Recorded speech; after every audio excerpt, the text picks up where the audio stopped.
الكلمات دي هنراجعها، بس هنراجعها باسلوب جديد شويه، بالتمثيل، انتونيشن. تمام؟ مش عايز ابدا اي كلمه عربي خالص. اتفقنا؟ يلا يا شباب. بابا، فاذر زعل امك يا. ايوه خلاص. ده مين؟ فاذر. فاذر اللي هو مين؟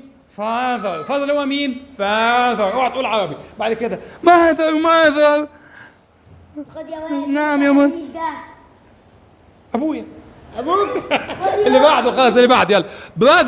براذر يا عايز البايك بتاعك، عايز البايك بتاعك، عايز البايك بتاعك. بايك على الشحن. سيستر حبيبتي، عايز التوكة يا توكة. حلوة يا ماما دي. اللي بعده جرامبا. جدو يا احلى يا جد. خد يا ولد. نعم. خد 5 جنيه، خد جنيه منهم وهات الباقي. جدو يا اوحش جد. بعد كده جراما، ما اسمهاش جراند، اسمها جراما. تيتا يا احلى يا تيتا. ارمي الزباله يا ولد، مش ناقص قرف. يلا عايز اروق الشقه. تيتا يا اوحش تيتا. معلش الزباله جت في وشك، معلش. اللي بعده انكل عمو حبيبي.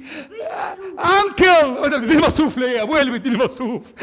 ربنا يخلي لي ابويا. انكل انت بتيجي عندنا كتير ليه يا انكل؟ انت عطلان يا انكل. اللي بعده يلا. انت، ما اسمهاش انت يعني يا عمتي الحربايه. انت جبت كام يا ولد؟ 20 من 20 يا عمته. اكيد غش من ابني طبعا. ابنك بيفهم حاجه. كده عرفناش.